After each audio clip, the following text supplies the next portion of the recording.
Greetings, Judah. DFG here, Gideon Flight. Hey guys, I just want to pick up where we left off at in our last conversation when we was looking through the history book and we were discussing spiritual wickedness, spiritual warfare, how that, that the weapons of our true enemy is spiritual. It's the inner men, the inner man, that truly has become, well, he's always been, but he's hid himself so well. But that our true enemy is what's going on inside of men, of mankind.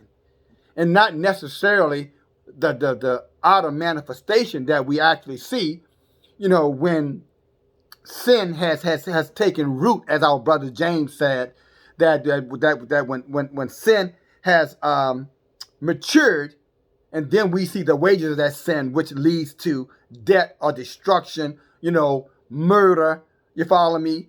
Destroying of things. As he said, when sin is finished, you're bringing forth death. Well, what happens is that once the spirits of the wickedness that is all around us, and unfortunately in many cases within Judah, within the people of Israel, and I would venture to tell you that it's more effective inside of the people of Israel. Because if the people of Israel understood the spiritual aspects of the attack that they are under, that we are under, then we would render our true enemies on the outside, they would be harmless to us. At least to the degree where they could divide us and conquer us and manipulate us, misuse and take advantage of us. But because the weapons of war that we're dealing with is stronger in the house of Israel, then the enemy just stands on the side and just laughs and just giggles and then arm themselves up to the teeth so that when one of us gets psychotic enough, because of this viciousness, this demon possessions that are in them, they think that they could go out there and do to the world what they do inside of the community or the body. The world sits out there and they're armed to the teeth and they slaughter their asses. And that's what's happening to our young men, our older men, our young women, and our older women. Right here in the city of New Orleans, this past weekend, young black man, 26, 27 years old, goes into a gun store to get ammunition. He's told that, hey, look, there are rules and regulations on how you come in here with a loaded weapon. You can't come in here with a loaded weapon. But because, somewhere in his heart, he felt like he can act out the way he acts out in this community amongst our kind, probably one of them same fools who shoot out in the crowds and causes stampedes. And when he does that shit amongst our people scatter. They just run and duck and scream and holler. And he thought that he could go over there with Esau and play the same game when he gets in his feelings or when he gets in his effeminate mindset. When those demons of I guess I'm trying to think, I have to call them homosexual spirits. You follow? Anytime a man is acting like a woman, he may not be having sex with other men physically, but he could also be having sex with those demons spiritually. Because as a man thinketh, so is he. So if you're out here, all emotional men, getting upset every time someone says something to you, feeling like if you disagree that you can just show your natural black ass, you're going to find out, as he found out, that Esau is not going to put up with the shit that Judah puts up with. Because you know what happened, my brothers and sisters? See, in a crowd or whatever of our people, if our people are having a festival or something, he's shooting the crowd and innocent people get hurt and stampede and, all kind of mayhem would be caused.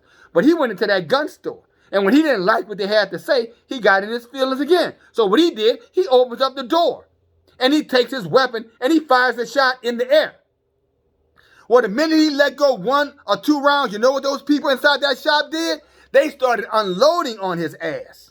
They didn't wait for him to turn back around and shoot inside of there. Because he thought they were just going to fall and scatter and run like our people normally do when one of these idiots among us make these piss poor decisions. Oh no, that's not the way it went down in there. Now, they started, if you watch that video, you'll see him shoot outside.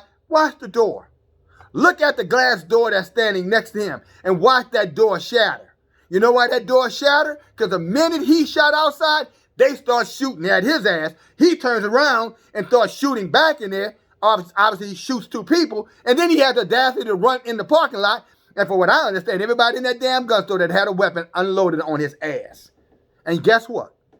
I don't have any empathy, any sympathy for him whatsoever. Because he's a product of wickedness inside of our own environment.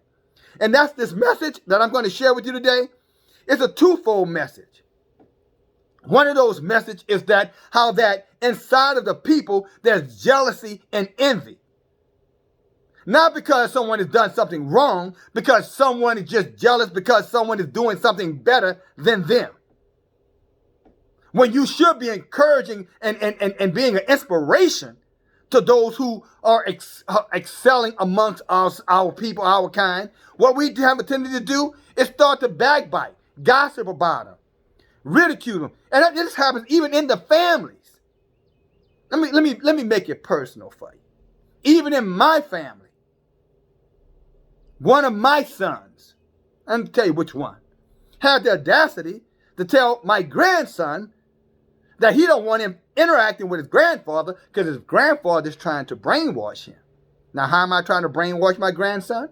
By educating him on our history in this country, telling him that he's a Hebrew Israelite, that our people were here before the Europeans came, and you can go back and look at the Europeans' own documented, diaries and letters and everything else state the same thing. And he has the audacity to tell him, I'm trying to brainwash him, when all I've ever done for my son is try to help my son, my grandson. Oh, and my son too. And there are other things. I think it don't have to be too personal. I don't want to make this about me. But I definitely want to make it about how those that walk among us, the very people who look us in the face, the very people that we should be able to trust, confide in, are the very ones who have committed the most horrendous crimes against our people. These niggas were doing it during the slave times. If you remember the movie 12 Years a Slave, if you remember when the female, the African female, the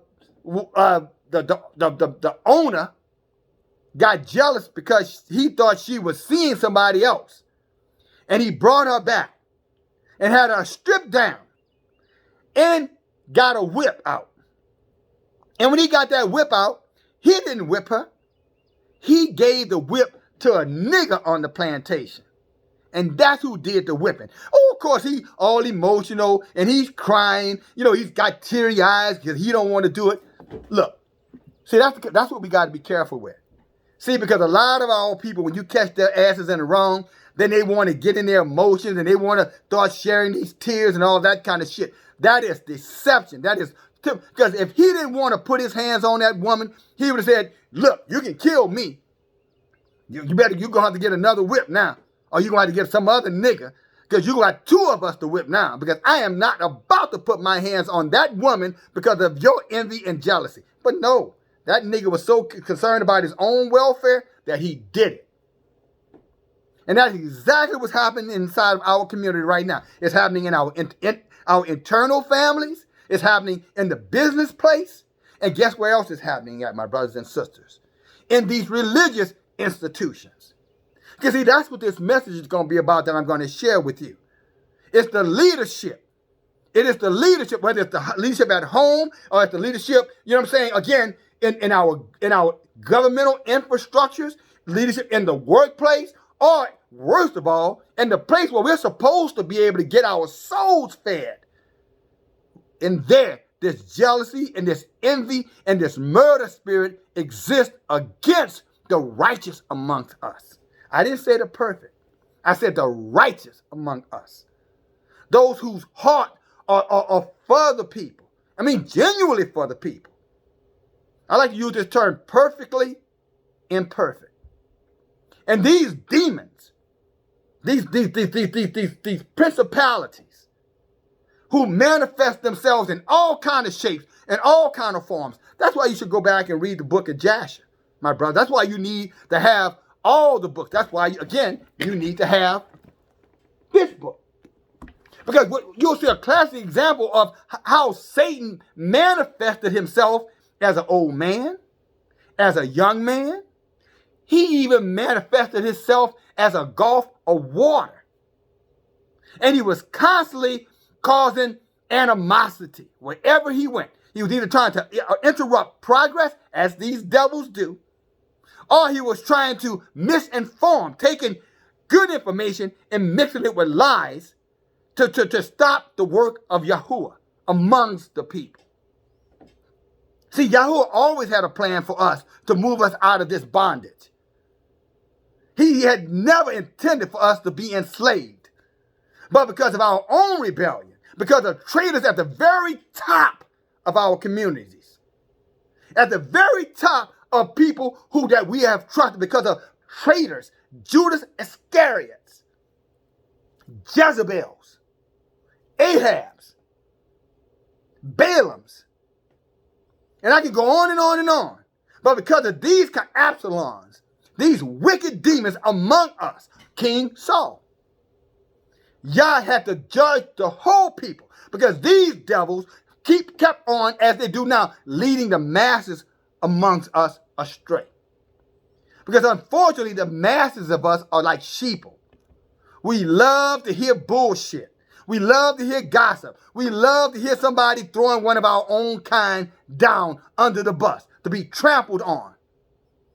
I mean, there's a particular type of joy inside of Judah, unfortunately, when we see it. We even enjoy when the Gentiles and the heathens are exploiting us or manipulating us or putting us down.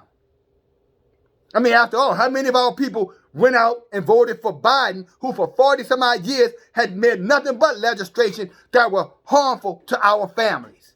And yet, 90% of the females of Judah voted for him, and 80% of the males of Judah voted for this man. And none of them gave a damn about how he treated the people. They just gave a damn about the clout, about, oh, he's better than Trump, he's better than Trump. Nigga, please. You understand what kind of rationalization that is? To go out and vote for someone who's tried to destroy who has destroyed your community, been a big participant in destroying your communities. Him and Kamala Harris. And your rationalization is, well, he's better than the other one? Do you really think that we should respect you for thinking that way? Would someone that has any kind of cognitive reasoning, cognizant reasoning, think like that? Would anyone? This is the time, get out of your feelings. See, because that's what got that damn, bear with me, that's what got that nigga killed, because they shot his ass to pieces Saturday. See, because that nigga was in his feelings. I'm calling it what it is. They got white niggas and Mexican niggas and Puerto Rican niggas and Polish niggas and Italian niggas. Okay, enough niggas, I get it. But I think you get my point. See, that's the same way he was. That I'm just going to do whatever I want to do, and I don't give a damn about what anybody else thinks. The wages of sin truly is death. And you go out there with this walking in this wickedness, all you're going to do is bring about death to yourself, and as you have seen with all these leaders, as I just mentioned to you, and again, especially the so-called black church. And I don't give a damn if it's Baptist, Catholic, Pentecostal, Seventh-day Adventist, non-denominational, African-American, Episcopalian. It does not matter. All of these things were set up with one thing in mind, to control our people and turn our people from recognizing who they are before Yah. And when any of our people tried to rise up, what did they do? When they tried to rise up beyond religion, they were assassinated and murdered and set up by our own people. You just saw that with the movie with Judas and the Black Messiah, with that O'Neill character, who set up Fred Hampton. But Malcolm X story is pretty much the exact same story. Some black man set him up. Dr. King, same story. Oh yeah, it was Jesse Jackson and the rest of them that set him up. Because when they killed him, they were able to supplant him, which is what they always wanted to do. If you go back and read, there's a book called When the Walls Came Tumbling Down. When the Walls Came Tumbling Down. And this is an autobiography from around with Ralph Abernathy talking about his relationship with Dr. King. And Dr. King said that Ralph Abernathy was his best friend in the whole world. So this is a man who had an intimate relationship with Dr. King throughout all of the civil rights movement. They met each other when they're in their mid-20s, and they were together the day he was assassinated. They roomed together. When they traveled, these two were roommates. That's how well this man knew Dr. King. And this man wrote in that book how Jesse Jackson was so envious of Dr. King that Dr. King literally had to yell at him one day, Jesse, sit your ass down. Your day gonna come, but right now I'm still the boss. So you don't think that nigga was on the sideline working with the federal government, the FBI, and everybody else to set this man up? Please. After all, he was the one that called him out on the balcony. Oh, you didn't know that, huh? Let me tell you that again. It was Jesse Jackson who called Dr. King out of his room onto the balcony when he took the bullet in the head. So just ironically, at that particular time, at that particular moment, Jesse Jackson just all of a sudden calls, hey, Doc, I got a question for you. And Doc comes out of the room. Yeah, Jesse, bam. And then there's information later on in the same book where Jesse got on bloody clothes, who had no blood, was nowhere near when the man was shot, talking about he held him in his arms, just lying his ass off. Because of the wickedness, two-facedness. And this is not a new thing in the kingdom, my brothers and my sisters. And I'm not saying this to be divisive. I'm saying this so that you can walk with your eyes open. All of us are not us, is what I'm trying to tell you, my sisters and my brothers. Yeshua warned us.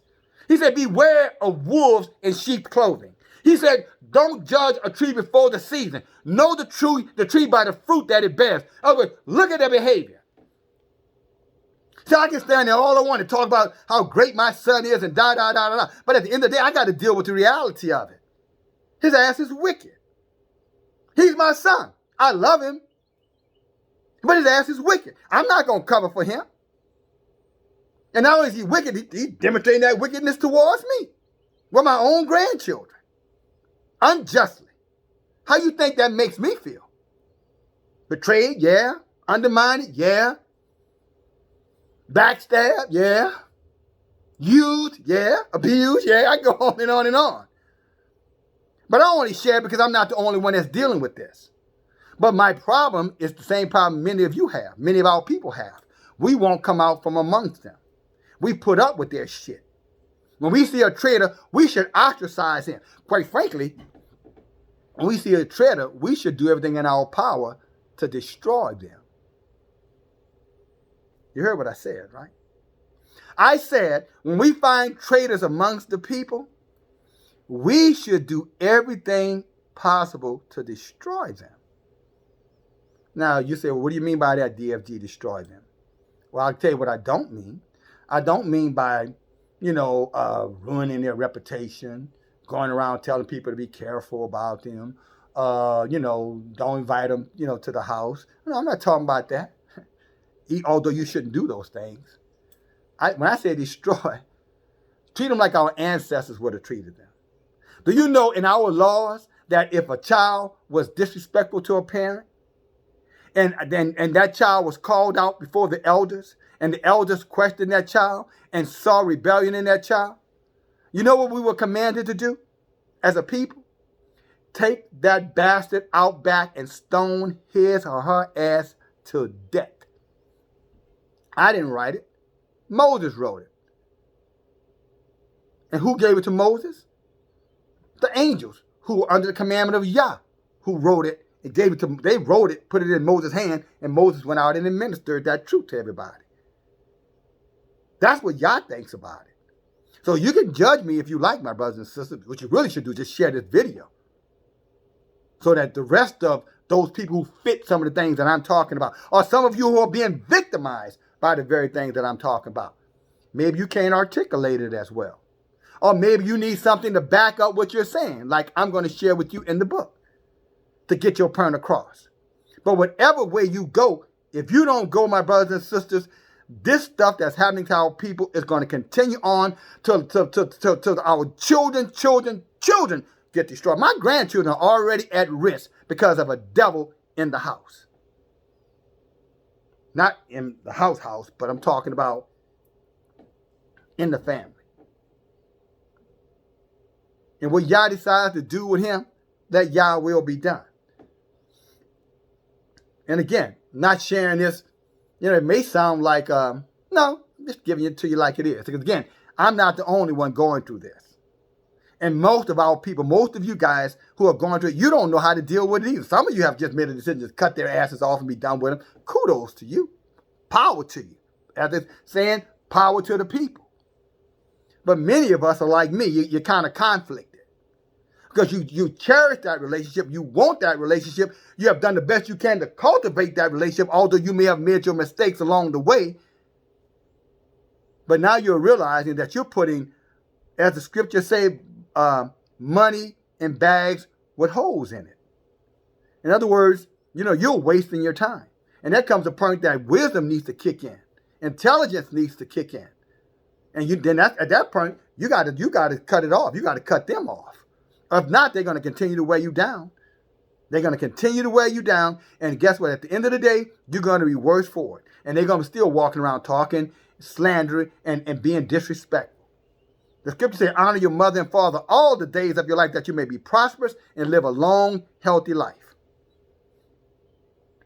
That's one of the commandments. We talked about that the other night.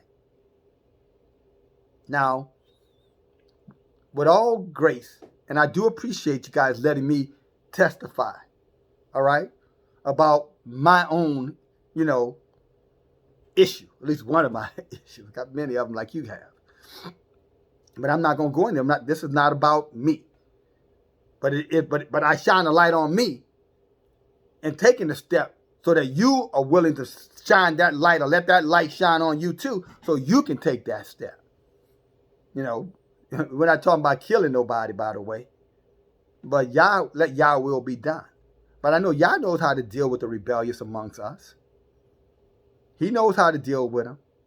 As they were saying, you'll have your day in court and they'll have their day before Yah in judgment. And never forget that. All right?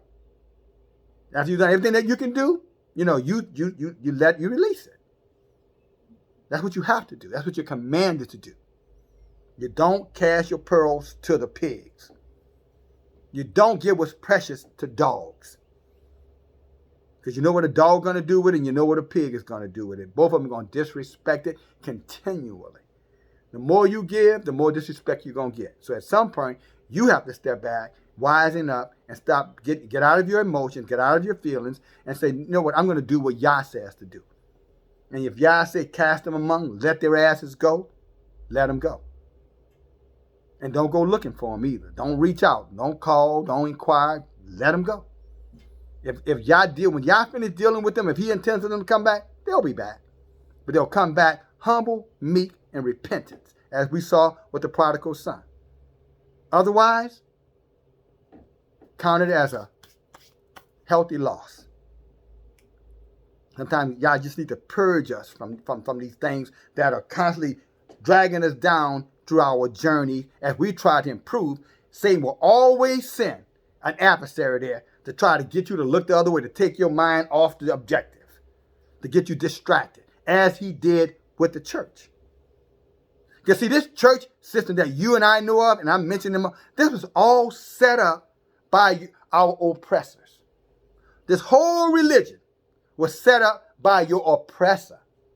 They taught these preachers, they came up with the laws and bylaws of their religions. And then they put a little black spin on it, the African American Episcopalian Church. You follow me? They kind of they sprinkled a little shit in it, and then they put some more sugar in it, and then say, now eat. Because Yeshua said, make the tree good for fruit or tear down the tree. See, he said a little leaven. You're not supposed to just take, well, it's not all of it bad. We're going to keep the bad, keep the meat and spit out the bones. That's some foolishness. Yah said, come out from among it. He said, you're not supposed to touch anything that's unclean. The way religion in these churches was set up, they were set up unclean. They may have started off with, we got to do something for the people. We got to create our own thing for our own people.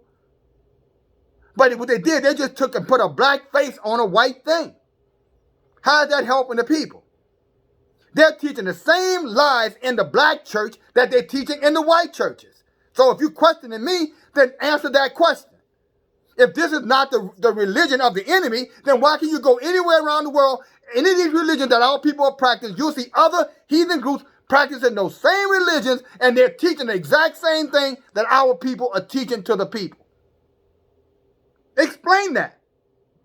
If it's supposed to be the black church, why is the black church teaching a heathen message to the children of Israel?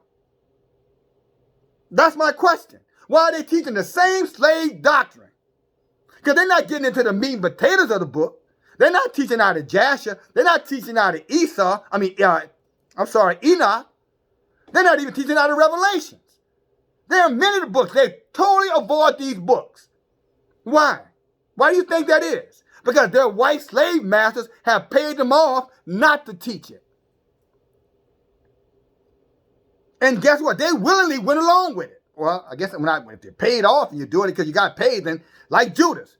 What caused Judas to betray the Messiah? I'm listening. I'm going to ask you guys again. What caused Judas to betray the Messiah? I'm listening. I'm waiting. Tell me what did it take for him to betray Yeshua? Did you say money? That he was bribed? That he went over there? He wasn't bribed. He went over there and said, if you give me such and such, then I will lead you to him. Or better yet, in the church, if you give me such and such, I will lead them to you. In other words, I'd keep them coming right back to the slave master. I'd keep them looking right for white Jesus to come. I mean, it's the most saddest thing you ever want to see. Grown men, 40, 50, 60 years old, still sending out posts, Instagram, Facebook posts, messages with a white man talking about Jesus saved me. Now you have got to be stiff. What kind of slave spirit is upon the people to do that? I mean, why would you ever think the person that's going to deliver you look like the people who have always been your oppressor? Can I say that one more time? Why would you ever think that the person who's supposed to deliver you is going to look like the very people who are responsible for oppressing you?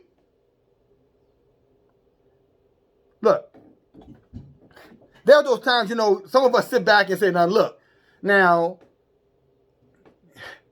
there's no way I'm that intelligent, that I'm the only one that can see this, or at least think about this, or once it's brought to my attention, take and do something about this. But there are those times, I have to be honest with you, I do have to ask myself that question, like, what the hell? I mean, am I the only one? And many of you out here, I know you see what I see as well. Not because I'm telling you what to see. You're looking through it through your own eyes. Your eyes are open. Praise Yah. But there are many of us, still our people, with all this knowledge, all this information, you know what I'm saying? That the church should have long ago pulled out of this lying doctrine. But it won't. Because just like Judas took that 30 pieces of silver, they're taking that tax-free money called tithes and offerings. Oh, yeah. Oh, yeah. And they're getting to keep it and pocket and do anything they want with it without question. As long as they continue to push the slave master's agenda on the people under a cloak of religion, meaning under the deception that this is the Lord talking to you. And then when we bring forward this truth, the first thing we get accused of, oh, you guys are in a cult. I was talking to someone the other day. I said, if I'm in a cult, then I ain't never heard of a cult that's a one-man cult. Because I know that I'm a Hebrew Israelite, or that I'm an Israelite. Because I believe that Yah looked like me. That this is our history book, and only our history book. That makes me a cult, because I finally feel free enough to step out and be able to and make, not make, but at least challenge our people to open up their eyes. So I'm the one that's in a cult? When you've been following this religious doctrine for 20, 30, 40, 50 years, how many years you've been doing it, but you're not in a cult? You're following a lie, but you are following it, like you say, freely. I'm following the truth, and you want to tell me I'm the one that's in bondage? I rebuke you. I rebuke that lie. That is a flat out lie. And my brothers and sisters, look, Yah said that you may have to go along in this journey. Yah told you not to conform to this system of wickedness called religion. He told you to transform yourself. Use wisdom. Seek, if you don't have it, seek, ask, he'll give it to you. But he long ago told us, do not follow the way of these religious dogma devils. Again, wolves in sheep's clothing. I mean, was it not Yeshua who told those Pharisees and those Sadducees, the religious ones who were teaching, supposed to be teaching our ancestors? Did he not tell them that they were not the seed of Abraham? Because if they were the seed of Abraham, they would have done what Abraham was doing. Abraham was a righteous man. But that their father was the devil, and he was a liar from the very beginning, and he was the father of lie, and that's who their father is. Religious people, he called them to their face a bunch of lying hypocrites. Oh yeah, they were talking religious talk, but they wasn't walking any goddamn thing. And they were keeping the people deceived. Do you know that a lot of those Pharisees and Sadducees were really agents for Rome? Why do you think when Pilate did not want to approve the assassination of Yeshua, that they told him, well, if you don't do it, you're not a friend of Caesar? Why did our ancestors, supposed to be the righteous among, the leaders amongst us, tell a heathen that if he didn't kill the one who was sent to open our eyes, if he didn't kill him, or if he didn't approve the killing of him, that he wasn't a friend of Caesar, like they were? Again, wolves in sheep's clothing. Again, how could a religious organization in this day and time still be practicing the same, teaching the same lies that those who enslaved our ancestors were teaching? Those who put Jim Crow laws on us was teaching. Those of them who had vagrant laws on our people. Those who promoted the mass prison and incarceration of our people. The same ones who had the black codes on our people. And you mean to tell me, my brothers and sisters, now when we are able to, when Yah has increased the knowledge in these last days, that we're supposed to take the side of the enemy? Why? Because the enemy in his emotions telling you that if you don't accept this, then you're a demagogue. Then if you don't accept this, then you're not a friend of Caesar. Yeah, that's what they're telling you. That's what your pastors, your elders, your imams, your priests, I don't know if they call them Buddhas, whatever the hell they call them, in Hindu and all of that other shit. But that's what they're saying. And unfortunately, many of our people are listening and walking and believing these lies. Now, where are we right now in this message? Let's see here. Praise God. Wow, we had almost 35 minutes here. Well, brothers and sisters, let's say this. I'm going to bring something just to kind of give you some meat, some word from our history book to add to what I just shared with you and show you how that the leadership can betray you and you don't even know it. You could be following someone who has only one intent. They could be laughing in your face while they stab you in your back and you won't even know it. That's what Yeshua said about wolves in sheep's clothing. You can only know them by their behavior, my brothers and my sisters. And we need to start listening and respecting the way they act. If the asses are wicked, we need to accept that. It's time for us to come out of this self-deception of, well, you know, everybody got their shortcomings. This is not shortcomings here. These people are keeping the yoke upon our people. These people are the reason why a lot of your children and our children are going to die and go to hell. A lot of them are dying before their time. Our women are out in the street acting like whores. Our men out there in the street acting like whores. Our men out in the street confused, think that they're women. Our women out there in the street literally picking up women like men. And don't let me get into what they're doing to the innocent blood amongst us. This is how bad it's gotten. And except you call it out, except you resist it, it's going to get even worse. And I'm telling you guys, time is running out. We're at the end. And see, when judgment befalls this planet, it's going to befall our people too. Many of our people. Because you have not spoken out. You have not cried out. You have not resisted unto death this evil. Well, you know, what can I do? There's a hell of a lot you can do. And we talked about that before. I realize a lot of these guys are working to it. But if you can't teach, you follow me? You don't have the means to purchase.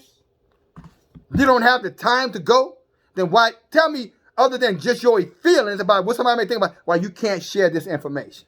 Tell me why. There's no excuse for any of us. There is no excuse. And y'all's not going to listen to your excuses, my sisters and brothers. So you need to take the initiative and do something. But first thing you need to do is see the enemy for who he is. You guys are so busy looking at what they have, you're not looking at who gave it to them. Again, you're so busy looking at what they look like, you're not understanding what's inside of them that's causing them to look that way. And these are things that it's the inner man that's going to destroy mankind. This wickedness comes from within. And then it does its damage without.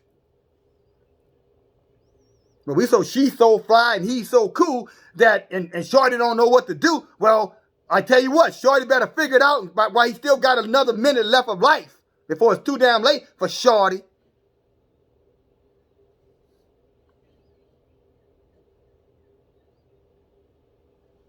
Again, I'm going to get into the word, brothers and sisters. Okay? If the video cuts off, then we're going to say, okay, thank you, DFG. Thank you, Yah. You said it. Yah will take it and do whatever he wants to do with it. All right? But let's go.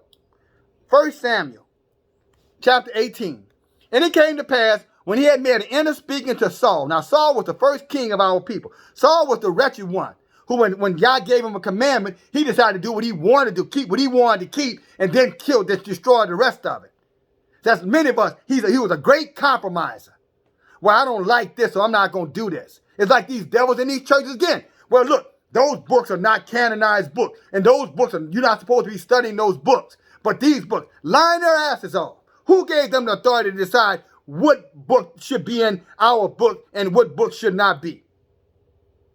You think Yah dialed them up and said, hey, take my word out of the book so my people will never know who they are? You think Yah told them that? But again, this is nothing new. As Solomon says, nothing new under the sun. And it came to pass when he made an end of speaking to Saul, that the soul of Jonathan was knit with the soul of David. Jonathan was the son of Saul. David and Jonathan became very good friends. It was Jonathan who warned David, hey, my father is a wicked, wretched son of a gun. Don't trust him. I know he's being good to you, and I know he's done all these things for you. But you better watch that devil because you don't hear what he's saying behind your back. Wolf in sheep's clothing. Because when Yah rejected Saul's ass, then he made David king, but David had not come into his kingdom as of yet. It wasn't his time, wasn't his season yet. And what did Saul do?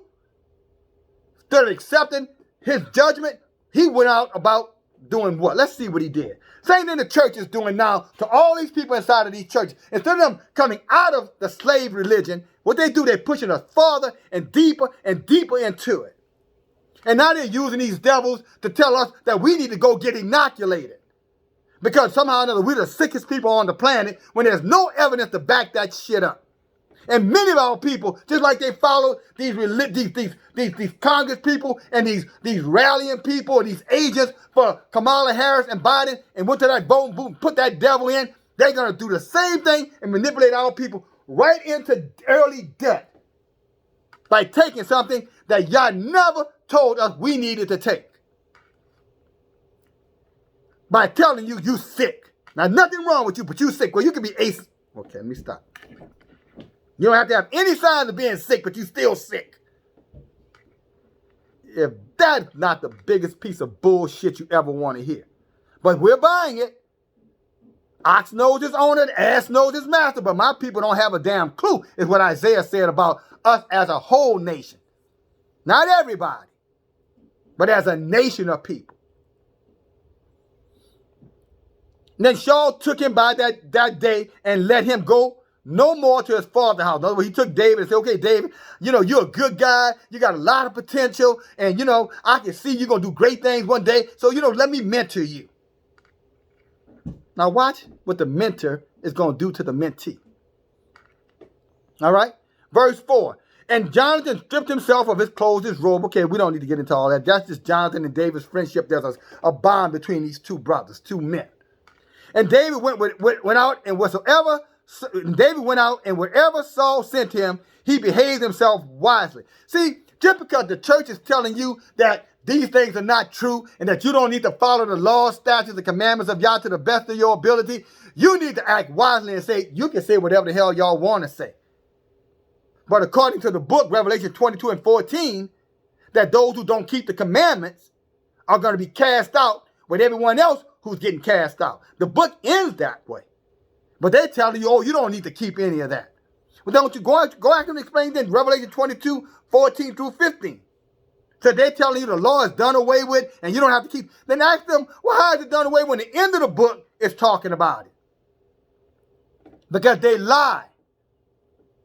That's why you need to come out of there.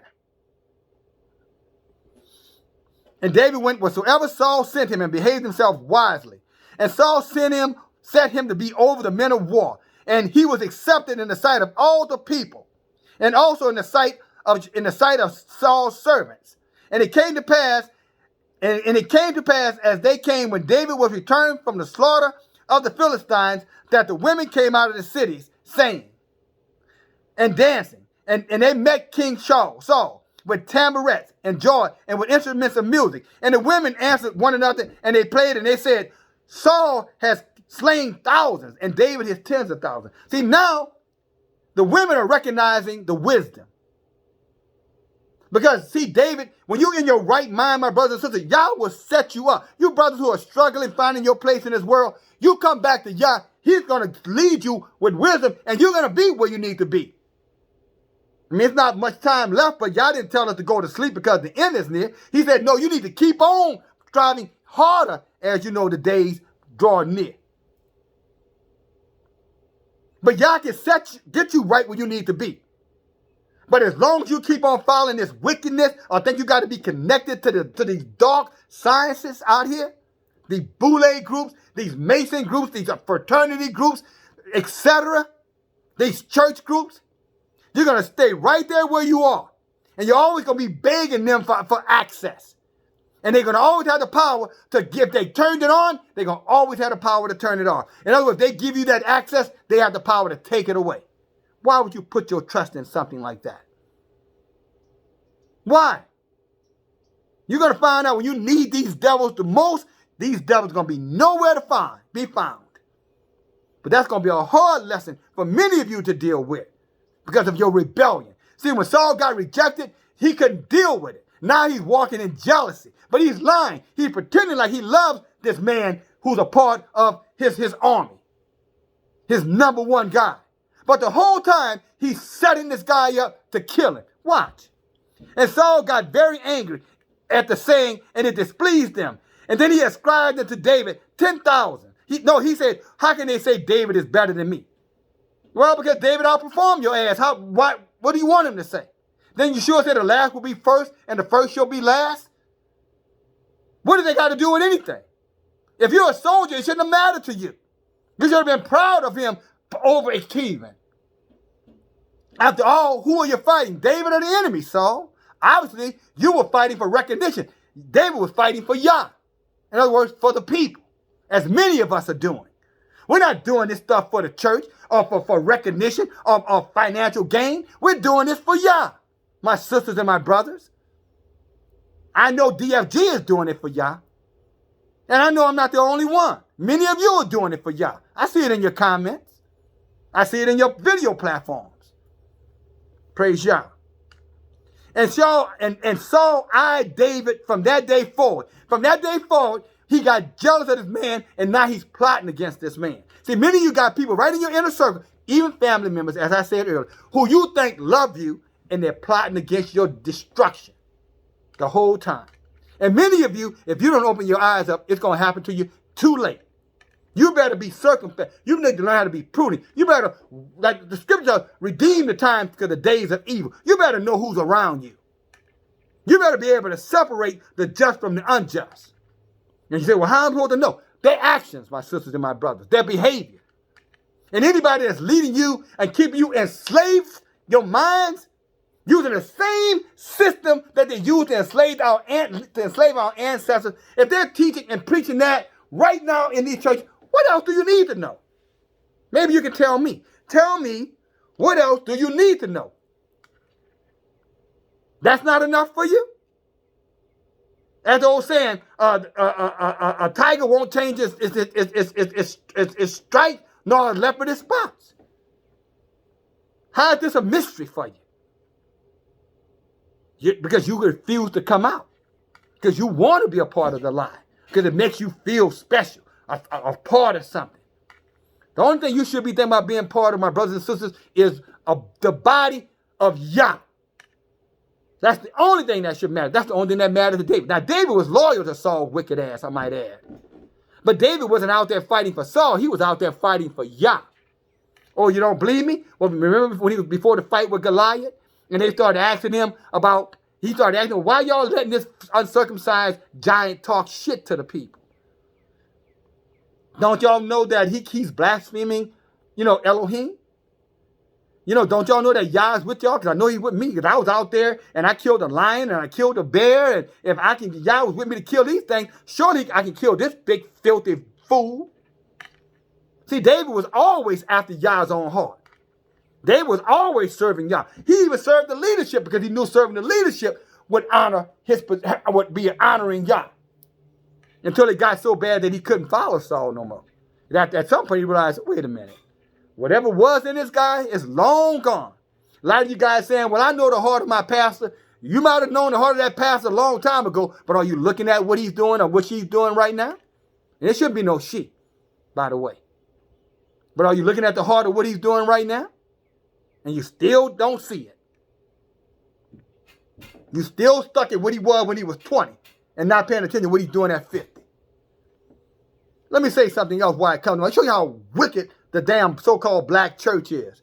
You guys remember when Eddie Long, the pastor of that church in Atlanta, remember when he got called out for raping and having sex with boys, inside of his church? Remember that? And these boys sued him.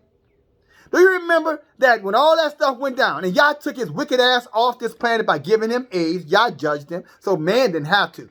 But did you notice T.D. Jakes and Creflo Dollar and Joyce Myers and Paul White, you notice none of them said anything about this man? None of these men called him. T.D. Jakes did a big old sermon in his church one time. And I saw them carrying Eddie Long around on this big old chair talking about, oh, now you're a king now. And everybody in the congregation worshiping and falling down and throwing money at his feet. Y'all don't remember that? Why didn't these devils come out? Why didn't these preachers come out against Eddie Long? Because they're all in the same boule that Eddie Long was a part of. And they're never going to betray their own kind. That's how you know they're wolves in sheep's clothing. Very few people spoke up against that wickedness that had the ear of the masses. And many, right now, you got another devil in that church. I can't think of that nigga's name. Bryant? What is something Bryant? He's in there right now, spewing out more lies. Agents of Satan. But I digress. Let's come back to the book. And it came to pass on the morrow that an evil spirit from Elohim was put upon Saul. And then he spoke in the midst of the house. And David was playing with his hands. Now, David was a talented very man. David was a talented fighter, a talented singer, a talented musician. He was multi-talented. Now, see, that's how Yah gonna bless you, my brothers and my sisters, when you focus on Yah. But you try to play both sides, none of that shit is going to come to fruition. You're not going to, he say you're a master, how you say, a jack of all trades and a master of anything. I think that's how you say it. You're just going to be a scattered mind, scattered brain, wavering minded. And when you're serving Yah, you got to make a commitment, my brothers and sisters. But if you don't know who you are, how are you going to serve the master when you don't even know who you are? He's calling you and you looking over there. He's saying, come this way, and you're running that way. He said, the day you hear my voice, harden not your heart. This is the path to Yah, the word.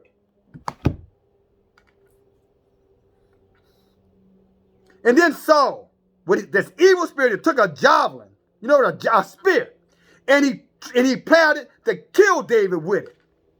But David, through wisdom, Yah showed him how to avoid danger. Do you know that if your children are in harm's way, you feel like your kids are in harm's way, or you're in harm's way, don't you know if you focus on Yah and you walk wisely among Yah will keep your enemies from destroying you? Many of you guys are walking in the spirit of fear. You're going to lose your job, you're going to lose your home, lose your car, lose your spouse, lose your child. You're walking in fear, and you're walking in fear because you are following the religion and the path of these devils, the spiritual wickedness. Don't you know that if you come back from that and walk away from that Yah will protect you and the things that belong to you? He did it for David. Here's the king trying to kill this man and couldn't do it. And the man right in the room with him. An experienced soldier, Saul was. He killed 1,000 people. We just read that. Yet he couldn't hit a man in his own room. Why? Because Yah was with David. No weapon formed against you going to prosper, my brothers and sisters, when you're standing and proclaiming and testifying the truth. That's why I say, and again, if you can't do it, you have to, look, you know how to press that send button? You know that little send button. You know how to press that, right? Share. Do something. Or don't send. If you ain't got to do that, but go out and do something, my sisters and my brothers. We as believers shouldn't be walking alone. If you're a believer too, you should be right here fighting with us. Did you notice earlier that all the servants of Saul respected David and all the soldiers and men of war respected David? You know why? Because David was right out there with them fighting for them. Not sitting in a throne or in his high seat somewhere over there giving directions and living off the work of the people. David was right out there with them. That's why the people loved him. That's why they respected him. Because he was in the fight. Are you? Or are you just sitting around waiting for Sunday to come? Or for the next Sabbath to come? Or the next Christmas, Thanksgiving, Valentine's Day, Easter, lying, hollow, wicked day to come? And that's how you're going to show everybody you love them. I'm going to get them a Christmas present. Please. Come on now. It's time to wake up. Again, we are running out of time, my brothers and sisters. But there Saul, a spiritual warrior, can't even kill the man of Yah. Therefore Saul removed him from him and made him a captain over 1,000. And he went out and came in before the people. And David behaved himself wisely in all his ways. So you can't be halfway in and halfway out, my sisters and brothers. Either you're 100% in for Yah, you're 100% in for Judah, or you're not. Especially if you expect to grow in your knowledge and in your wisdom. As John said earlier, that you prosper and that he not only that you should prosper, in your finances and in your health, but your soul has to prosper too. You can't have 2 out of 3 on this one, my brothers. You have to love the Most High with all your mind, all your might, and all your soul. All of it. That's what David, when they said David walked, wisely in all his ways, that's what it's saying. David was 100% in, like we have to be. If we're going to experience the authority and the power and the blessings and to be liberated out of this wicked-ass country, this wicked-ass planet, we're going to have to be all in. And we're going to have to destroy all of our adversaries. Yah will take care of the heathens. We need to take care of our own kind. Wherefore Saul saw that he behaved himself very wisely, and he was afraid of him. See, Yah will make your enemies your footstool. Because see, Saul, after he's doing all this conniving, trying to take the man down, he realized, God damn, no matter what I try to do to this man, it ain't working. Then he gets afraid. Now he's scared because he realized, oh shit, Yah is with this man.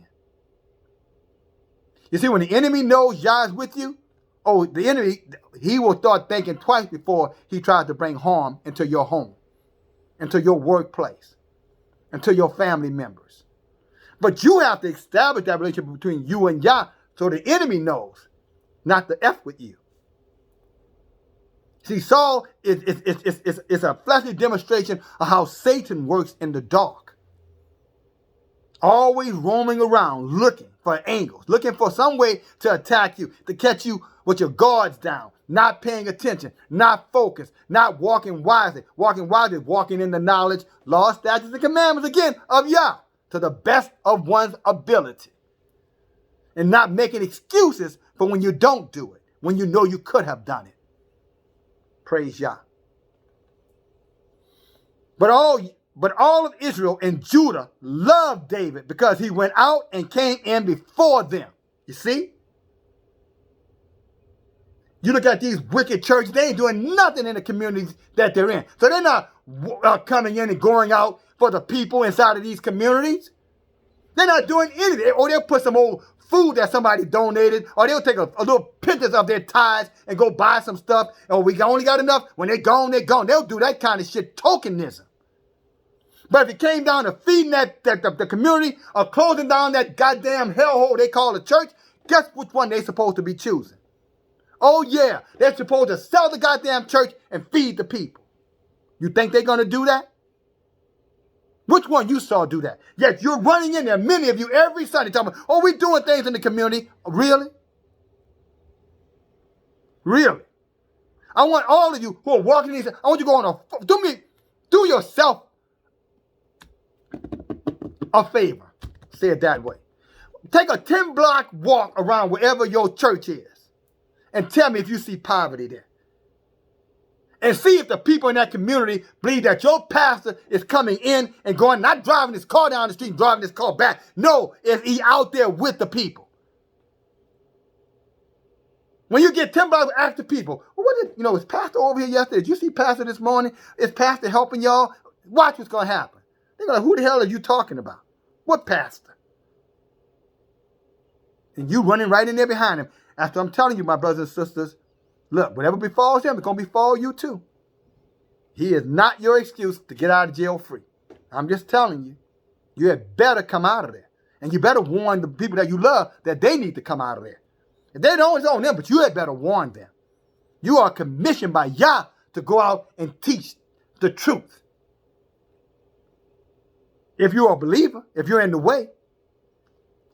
Some of our people are non-believers. Of course, they're not going to do it. But are you? Are you a believer? What are you going to do? I know what I'm going to do. I know what I've been doing. I know what I'm going to continue to do. And Saul said unto David, behold my elder daughter. I will give her to you to be your woman, but only be valiant for me. See, now he's trying to barter. He's trying to get the guy to take a bride. Because he wants the man married into his daughter. Then he say, okay, I'll give you my daughter, but you're going to have to do everything I say. And David probably would have accepted that offer.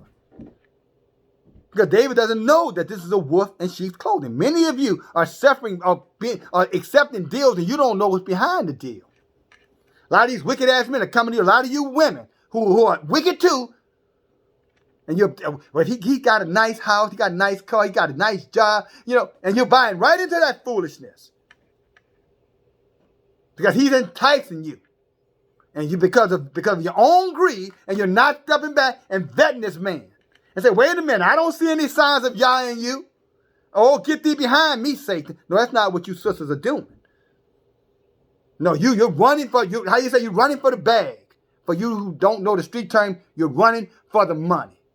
I'm going to go get this money. This man got a lot of money. This man can buy me some jewelry. This man can pay my bills. This man can do all these things for me. And that man going to take your ass right to hell where he's going. If you don't open your eyes up. Are you a righteous man, a man who's serving y'all, can do all those things for you and never betray you. I'm talking about live a wretched life that's constantly undermining you, contributing nothing but material, just baiting you in, throwing shit at you to keep you distracted from Yah. If that man ain't leading you to Yah, then that man is an agent of Satan. And you men, if you got a woman who's not interested in serving Yah, she's a witch from hell. Cast her ass out. As the old saying, don't let the door hit you in your ass when you go out. Well, what if she want to stay, DFG? There's in the Bible says she want to stay. You're not supposed to put. Paul said, if he had it his way, if you're listening to him, let her stay. He said, this be I, Paul, not Elohim. Get the facts right. So you should be studying the word. That's what Paul said. You say that's what the Bible said, that's what the Lord. That's not what the Lord said. The Lord said give her ass a writing divorce and send her away. Send her back wherever she came from. She was out there in the streets like a hoe. Send her back out there and go back with the hoes. Obviously, that's what she wanted to be. And if that nigga was out there running with the thugs and the gangsters and the thieves and the crooks and the liars and the manipulators, send his wretched ass back out there too. What the hell you need him for? Trust me, when you need them the most, they're going to show you just how wretched and low down they're going to let you die. Him or her. And Saul said unto David, behold my elder daughter. Let me get on. And David said unto Saul, who am I? What is my life or my father's family in Israel that I should be the son-in-law to the king? David said, wait a minute, it don't sound right. See, when people come in at you trying to make these bargains with you, try to get you to sell your soul, you should be wise enough to step back and say, wait a minute. It don't make sense to me. Why me? Why do I have the privilege of all this kindness? See, that's what you should be asking. Women, you should be asking these men when they come at you with these propositions. Why me? Men, you should be saying the same thing. What you want? What you looking for? You'll find out right then. What you talking about? Why are you paranoid? No, I'm not paranoid. I'm just asking you a clear question, and I need to hear an answer from you, and I need to hear an answer right now. I'll keep it moving. But we want, because we want to be enticed. Sometimes we can be like little kids. We want the trinkles to give us, to distract us. But the wise amongst us, as David was asking, hey, wait, time out here. Time out. What's this all about? I understand you need me as a soldier. I'm a good soldier. I can fight my ass off. And I know military strategy. I can be very strategic.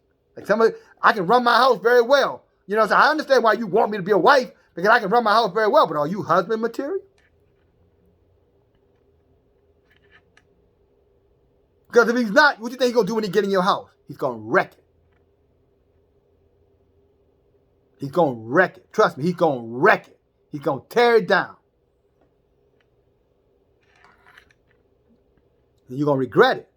So you better vet him.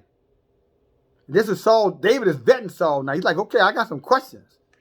And Saul's going to send the men to tell this to David. See, these cowards won't come and tell you what they want. They're going to send their friend. Hey, my brother, he's looking for a nice woman, and, he's a good guy. Hey, my friend, he's asking for your number. No, you say, no, if your friend wants something from me, you tell your friend to bring his cowardly ass over here and ask. So that's the way we need to deal inside of Israel, my brothers and my sisters. But we don't. Because we want to be flattered. We want to hear the kind, sweet word. Oh, yeah, he is kind of cute and handsome. What else is he? Because he ain't always going to be cute and handsome. She ain't always going to be fine and pretty. Then what? What comes after that? If you're not careful, the next version of your ass is coming after that. And you're going to be left hanging out there to dry. By yourself. And David said to Saul, who am I? And what is my life or my father's family in Israel that I should be the son-in-law to the king? But it came to pass when the time that Saul's daughter should have been given to David, she was given to another man. See how many guys have told you, well, if you do this for me, I'm going to do this for you. Then when it's time for them to ante up or pay up, you can't find them. See, this has been going on inside of our people. That's why Yeshua said you need to judge a tree by its fruit, not by what it looks like. Judge it by what it's doing, my sisters and my brothers. He made a promise, and already he's forfeiting on his promises. On your job, you get the next promotion, then somebody else come in and get the promotion. Then they say, well, you know, he was just a little bit more, but hang in there. In the church, you know, come on, you know, there ain't no perfect church. You know what I'm saying? If the church don't have no sinners in it, so if the sinners didn't go to church, then we wouldn't have no church. That kind of stupid logic they throw out there. The minute you start questioning wickedness in the church, well, everybody in here wicked, including you. And you should be looking at them like, no, not me, because I ain't in here, and I ain't coming back. This is your preacher talking to you, not me, Saul. Lying, hiding the truth, manipulating, making you think that he wants your best interest in mind. These churches got our people thinking they have their best interest in mind, and at the end of the day, they are agents for the government with one intention: to keep us in bondage, my brothers and my sisters. Let's continue. But it came to pass when he should have given them, he didn't. So he said, okay, I didn't give you my best, I'm going to give you my second best. So he ended up giving David Michal.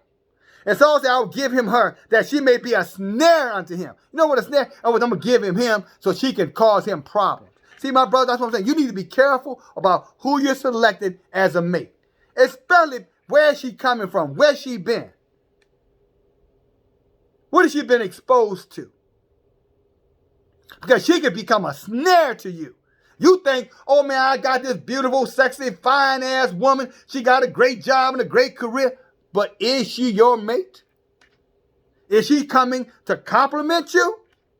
Or is she coming to manipulate you? Is she coming to be a snare unto you? In other words, bait to get you entrapped to destroy you. How do you know? What are you looking at? Have you vetted her? When you start talking about the Most High, what does she do? I got to go check my phone. What does she do? When you start saying, hey, we're going on a date. Guess what we're going to do? We're going to have a Bible study. Come on, I know you. She's looking at you like, she don't have to say anything. All you got to do, just look at the reaction. If she's not as excited as you are, that means she isn't what you are. She don't have to know the word to be excited about knowing about Yah. I'm talking about if you're a believer. Now, if you're a non-believer or you one of these heathens or you walking in the ways of the so-called church, what the hell? The church thinks, two men going together is okay now.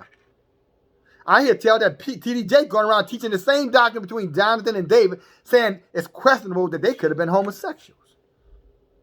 Now, that nigga is a liar. And the truth is not in him with his big, overweight, pork chop eating ass. Yeah, and I said it just like I meant it. Young daughters having babies and he's supposed to be leading his house and he done got 13, 14-year-old girls in his house, daughters pregnant, and boys walking around and thinking they're girls. Oh, yeah. Why you over there preaching you about thou art loose, woman thou art loose? How the hell he can preach you being loose and know everybody in his house is in bondage to their flesh? But he going to loosen you, from yours. That's hypocrisy. And Saul said, I'm going to give her so she can be a snare to him. And that way the hands of the Philistine may be against him. Wherefore Saul said to David, you shall this day be my son-in-law, one of the two. See, I got two son-in-laws now, you and him. But in the back of his mind, I'm going to give him her so she can be distracted so these damn Philistines, our enemy, can kill his ass. Contract on him. See, there are many people coming at you in the so-called spirit of love. Their whole intention, guys, is to take advantage. Ladies, to take advantage. I'm talking about that is their intention. And if they can't have it their way, they will. Some of these devils will literally murder you. Some of you women are dating your murderer. You're dating a man that's going to kill you, or the man that's going to rape your daughter, or the man that's going to rape your son. Some of you women right now are considering dating him, and some of you guys are dating him. Your own murderer is sleeping in your bed. Why? Because you didn't have the discernment to be able to determine why does this man want me? Why does this woman want me? You're done married into your own debt and you don't even realize it yet. That's what David did. At least that's what Saul's intention for David was.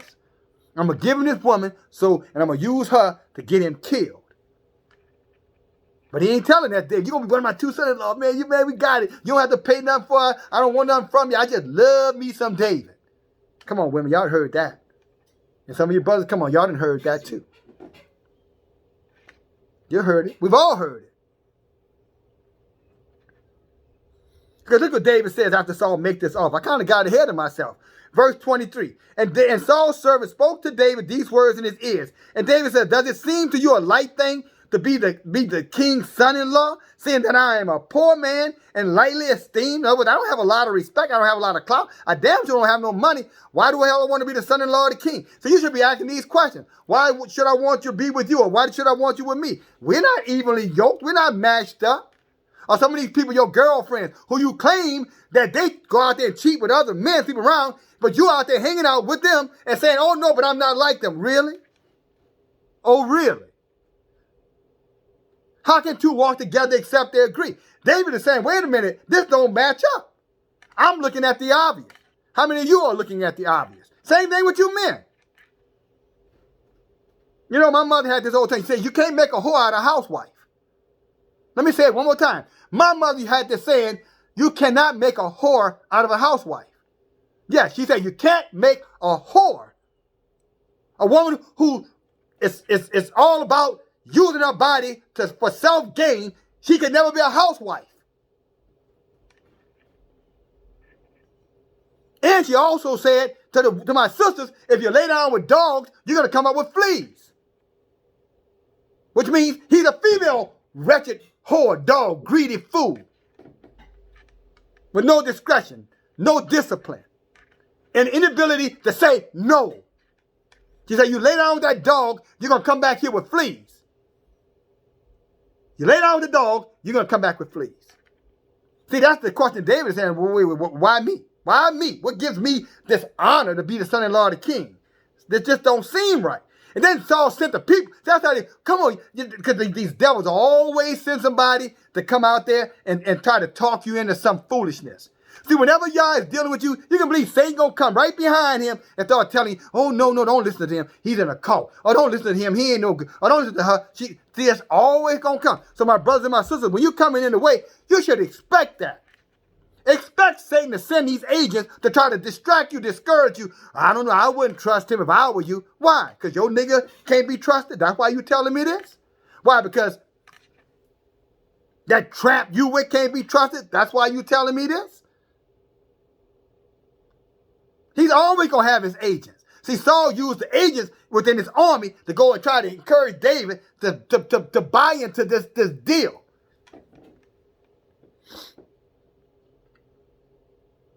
And David did. But David still was walking wisely. Sometimes we're going to make mistakes. That don't mean we can't correct the mistakes. Because see, this same woman that Saul gave to David, David cut her ass off. He caught her one day mocking him, talking behind his back, talking shit about him. And you know what he did? He cut her ass off. He didn't send her away. He had no more intimate relationships with that woman. So he caught on. He realized that she was as wicked as her daddy was. As they were saying, the apple don't fall far from the tree. And the servants of Saul told him, saying, of this matter spoke David. And Saul said, thus you go tell David, the king desires no money from you, but 100 foreskins of the Philistine. So he said, look, I don't want no money from you. I just want you to go out there and kill some of these guys. I want you to go kill 100 men. Now, there's one man you said to go fight 100. Think about that. You don't think that would be called a suicide mission? But see, it's a wolf in sheep's clothing. They gonna always tell you, no, no, no. It's better over here. It's always good. Two birds in the bush is better than one in the hand. No, come on, you can do this. Hey, look, he'll understand. She'll understand. Look, you don't worry about them. Just go. They gonna always try to entice you to go out there and put yourself in harm's way. Women of Judah, men of Judah. Satan is always gonna have his agents in there trying to get you to go against the laws, statutes, commandments of Yah. That's why you have to have eyes to see, ears to hear. You can't have any one of those if you don't seek the word as your guide, as your map, teachers, to teach you and help you to understand the things that you may not clearly get. Because he's always going to be trying to trap you up with these lies, these wolves coming telling you everything that you want to hear. Be careful, you better not trust me. I don't know, I wouldn't trust no man if I was you. Yeah, and that's why your ass don't have one. Not because the men are unrighteous, it's because your unrighteous ass is attracting other unrighteous asses just like you. But see, they ain't going to tell you that. The same thing with these so-called, religious men. And when his servants told David these words, it pleased David pleased David well to be the king's son-in-law. And he arose and he went with his men, and they killed the Philistines. And you know what David did? Saul said, kill 100. But see, when Yah is with you, that's why Yah say, forsake these. No man has lost houses, wives, children, sons, possessions in the name of the kingdom, and they didn't get it back 100-fold. That's Matthew 10 and 19. Read it for yourself. Mark 10 and 19. Because he told David, go kill me 100. You know what David did? Look what David did. But Saul thought to make David fall by the hand of the Philistines. Saul, but that's what he told him. Go kill 1,000 of them because 100 of them because he wanted him to get killed. I just read it for you. He wanted him. He says that his servants told David these words. It pleased David well to be the king's son-in-law, and that his days were not expired. Wherefore David arose and he went with his men, and he slew of the Philistines 200 men. See, when Saul sent him out there to get killed. See, the enemy will always try to kill you. But if you're walking in wisdom, you're walking in the knowledge of the word, you're taking hits and losses for the kingdom of Yeshua, you're going to get a kingdom of Yah. You're going to get double for your money, double for your trouble, my sisters and my brothers. Double for it. You heard what I said, double. He told him, go fight 100, figured that he would get slaughtered. David went out there and fought and killed 200. So go kill 100. David killed 200.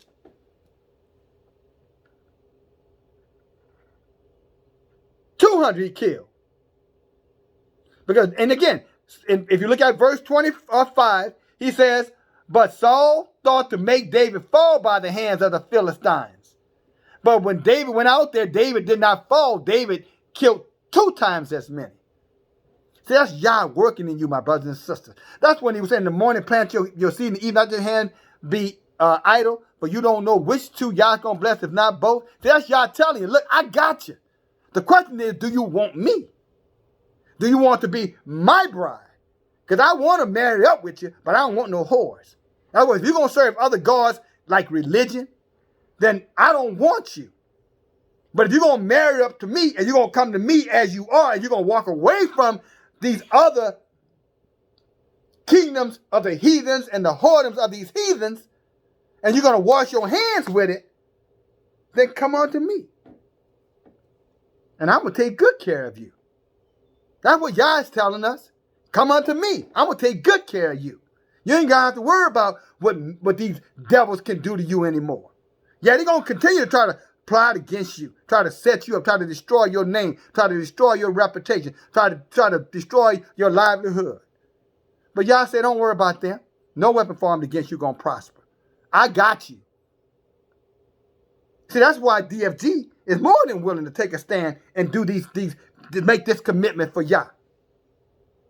Because I know Yah going to make the same commitment to me. I don't want to walk out here, guys, my brothers and sisters, without Yah covering. I don't want to go out there because I already know what's going to happen to me out there. I already know there's someone on this planet plotting against me right this very second. I know that. I don't know who it is, but I know it's happening. So why would I go out there unprotected? I want to be like David. You send me out there amongst these wolves, thinking these wolves going to get me, but saying you can beat 100. I want to go out there and beat 200. But I know the only way I can do that, I got to go in the knowledge of who I am, an Israelite of the tribe of Judah, standing for the kingdom of Israel, fighting against these heathens and these wicked Judas Iscariot amongst us, even if they are our own seed. Because I'm going to tell you something. In David's house, one of his sons raped one of his daughters, and one of his sons tried to assassinate him. So don't think it's strange when your children betray you or rise up against you, my brothers and sisters. Quite frankly, you probably need to expect it. Not all, because some may come over. But if they don't come over, they're telling you, I'm not with you. What am I saying? Don't come over. If they don't embrace the gospel, the Baruch, they don't embrace the scriptures, then they're telling you, I'm not with you. And most of them are telling you guys, I don't believe in it, I don't want to hear all that. They're telling you they're not with you.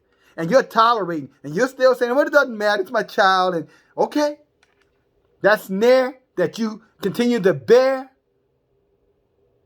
will one day be the chicken that came home to roost. In other words, don't be surprised one day if they disappoint you so greatly that you're going to want to go out and kill yourself. Don't be surprised. If they don't kill you themselves. That's possible. It's happening all the time. All throughout this wicked nation and the nations around the world. Children murdering their parents. And many of you over there tolerating, like, it's my child, and, okay. You're only my child if you obey the commandments of Yah. How about that? When they ask Yeshua, who are your brothers? Who are your sisters? He said, those that do the will of Elohim, or Adonai. That's my brothers, my sisters, my mother, and my father. What does you say? What do you say? Who are yours? Are you still letting the heathens, dictate to you the ways of Yah, which is really the ways of this world, and it's going to ultimately be a snare and take you down? Are you telling them either you come this way or we're done? Your choice. As I wrap this up, and Saul saw and knew that Yeshua was with David. See, even though he was doing all that stuff, see, your enemy will know Yah is with you if you take a stand. And when you take a stand, your enemy is going to back down. See, Saul got afraid of David because he said, oh man, Yah is with him. What am I going to do? Saul knew it was over for him. It was only a matter of time. And it was only a matter of time for his wicked ass. Just like it's only a matter of time for these wicked churches out here who have led our people astray. Yah going to tear them down. And every one of them devils and every one of you who little devils running in there, even though you have heard the truth. I don't say this to you to hurt your feelings. I'm giving it to you from the book. Just because he's the leader of your church, Saul was a spiritual leader of the people. He just wasn't following after the ways of Yah. And you can see it in his behavior. And many of these men and women that a lot of you guys are following are coming in the name of religion, and as a sister in the faith or a brother in the faith, and you know their asses are not following the ways of Yah. But you turn and look the other way. Therefore, you're going to get snared. And Saul saw and knew that Yeshua was with David, and that Michal, his daughter, loved him. And Saul was yet the more afraid of David. And Saul became David's enemy continually. So you got a lot of people that are right there in your home are your enemy. In your family, your enemy. In these places of so-called worship, your enemy. David took a while to learn that. But it was written for our learning. So that we don't have to take a while to learn that. You should know the truth.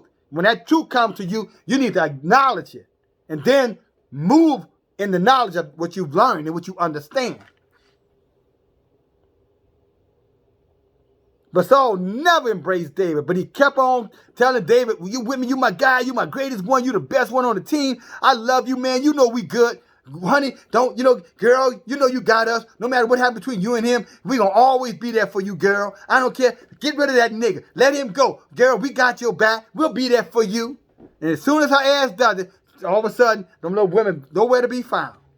Or if they are to be found, they just bring you right into their misery. And now, they're miserable and you're miserable and there's more misery. Instead of you resisting them devils and saying, no, no, no, no, no, no, no, no. Stay out of my goddamn business. But they won't do it. But few of you will. And the same thing in business and in all things. Work. This is your journey. You walk this journey alone. Each and every one of us, my brothers and sisters, we walk this journey alone. Yeah, there are people who may journey up with us on the road. But ultimately, it goes like that. Kind of just like that. Just like that. You walk this journey alone. The book says that at the end of days, whether you live until the end of this time we're in or your life expires, he said that your knees are going to bow and your tongue is going to confess to Yah, to the glory of him and his word and his kingdom. And you're going to be a judge according to how you lived your life. That's what he means in the book. He's going to look at the book of life and see your ass in there, and that's what he's going to say. Good job, great job, my good and faithful servant. Here's what I have for you in the next world. Or, get thee behind me, or get away from me, you wicked, evil servant. Now you're going into the place that will prepare for Satan and his followers. And brothers and sisters, you better decide that now. Tomorrow is not promised to any of us. I know me, I'm young, I got time. No, you don't have time. The only time you got is this time, right now that you're in. The very second, the moment that you're in. That's all that's promised to you.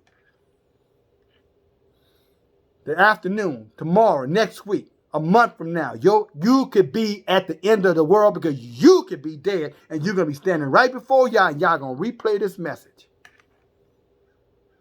And you're going to say, you had a chance. Why didn't you listen? I pray that you do. But it ain't up to me. It's up to you. I'm doing my part. Now you got to do yours. Yah is doing his part. Now we got to do ours. And it came to pass after they went forth that David behaved himself more wisely than all the servants of Shaul, so that his name was much set by his reputation. See, when you leave this world, people should be able to say, you were here and you made a difference. How? Because you stood for the word of Yah. You stood for the people of Yah. You came to the knowledge of who you were. Yeshua said in, Matthew 15 and 24, I came to save the lost sheep of Israel. John 4 and 22, that salvation is of Yehuda or Israel. See, that's the knowledge. Once you get that knowledge, once you get that in your heart, stop listening to these liars telling you that it's a damn cult, that it's some black Hebrew. They ain't got nothing to do with nobody black Hebrew, any goddamn thing. You're an Israelite. You are the people of the book. All over this book, it describes you. You. From the color of your skin to your behavior. How you act day and night. Even your rebellion is in this book. But I also thank Yah that the love of many of us are also in this book. And I pray that love breaks the chains, take the yoke off of your neck. But again, what is your prayers? Because that's what Yah is going to hear. We're only messengers passing through on our journey. And you should be right there walking along with every believer if you are a true believer, my sisters, my brothers. Okay? All right. Went long today. Praise Yah. But some of you guys, I know this message will hit your heart. I ask, share the message. All right? That's all. That's all I ask of you. Okay? Other than that, well, two things. Excuse me. Share the message. But more importantly, live it out. Study it out. Walk it out. And understand that the enemy is all around you trying to set you up for the kill. Thief come but to steal, kill, and destroy. But Yeshua said, I came that you may have life and that you might have it more abundantly. John 10:10. All right? And that's the same prayer I have for myself, for those that I love, those who love Yah. Those that I love, they don't love Yah. I only love them, I guess, in a superficial way. All right? In other words, I only love you because of my relationship with you, maybe because I'm your father. You follow me? Maybe because I'm your child. But in terms of where my heart is, like Joshua said, y'all do what y'all want to do. But as far as me and my house, we're going to serve y'all. Talk to you later, guys. DFG. Bye now.